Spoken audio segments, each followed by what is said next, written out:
નમસ્કાર, કેમ છો? હું છું સિતાબ કાદરી. આપ જોઈ રહ્યા છો voice of India news channel. આજે પાલનપુરથી નજદીકમાં જ આવેલ બનાસકાંઠા જિલ્લા ભાજપનું કમલમ કાર્યાલય ખાતે પ્રેસ પરિષદનું આયોજન કરવામાં આવ્યું હતું.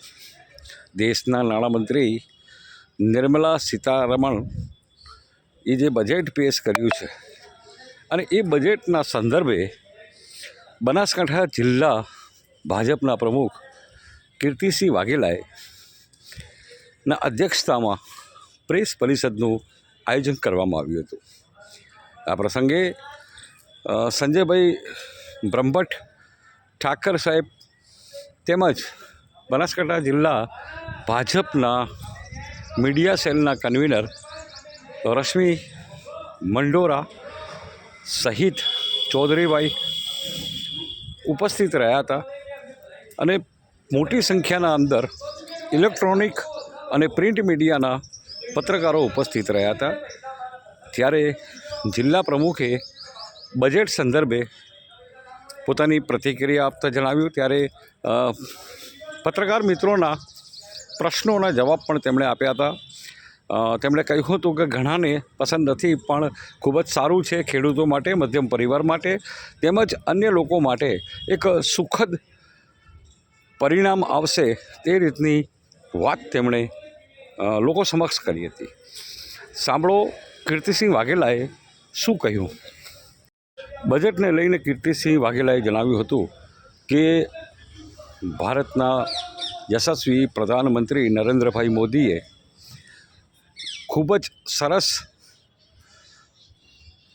દેશના વિકાસ માટે કાર્યો કર્યા છે. જે સંદર્ભે જ આ બજેટ પણ નિર્મલા સીતારમણજીએ દેશના હિત માટે જ, દેશના લોકોના હિત માટે આ બજેટ રજૂ કરવામાં આવ્યું હતું.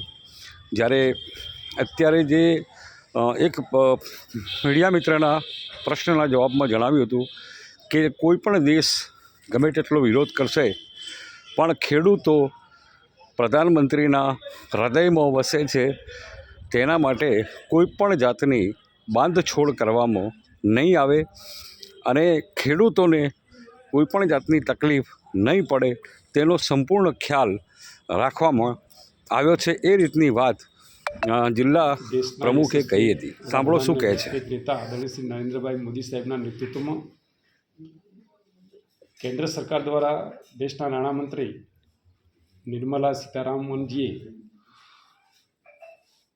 આપણા ભારતને વિકસિત ભારત બનાવવા માટે 2047માં આપણું ભારત એ વિકસિત ભારત બને એ માટે દેશના લોકોના સર્વાંગી વિકાસ માટે, વિકસિત ભારતના નિર્માણ માટેનું જે બજેટ રજૂ કર્યું છે કે જેની અંદર દેશના છેવાડાના વ્યક્તિના ઉત્કર્ષ અને ઉત્થાન માટેની જોગવાઈ આ બજેટની અંદર કરી છે.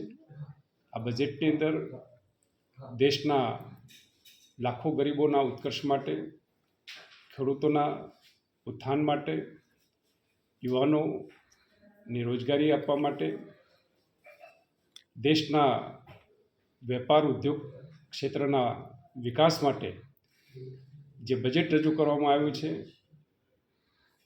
જે આગામી દિવસોની અંદર આપણો દેશ વિશ્વની ત્રીજી આર્થિક તાકાત બને એ દિશાને બળ આપનારું આ બજેટ છે.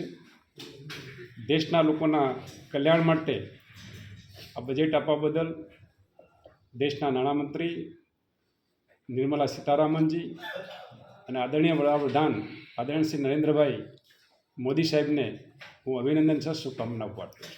સાહેબ, પશુપાલકો ખેતી માટે આ બજેટને કેવી રીતે જુઓ છો?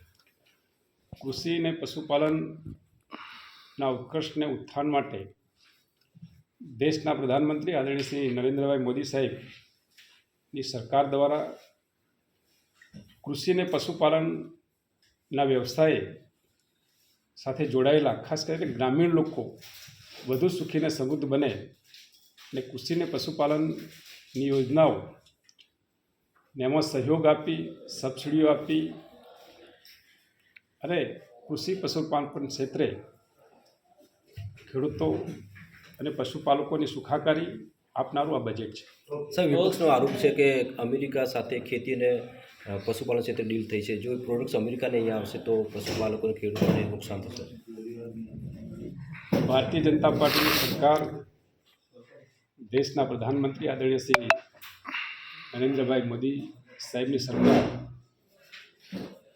હૈયે ખેડૂતોનું હિત છે, કૃષિ અને પશુપાલકોનું હિત છે. અને સરકારના પ્રવક્તાઓએ સ્પષ્ટ કહેલું છે કે ખેડૂતો માટે, પશુપાલકો માટે કોઈ પણ પ્રકારની બાંધછોડ કરવામાં આવશે નહીં. ખેડૂતોના હિત માટે, ખેડૂતોના કલ્યાણ માટે આ સરકાર કામ કરે છે અને કરશે.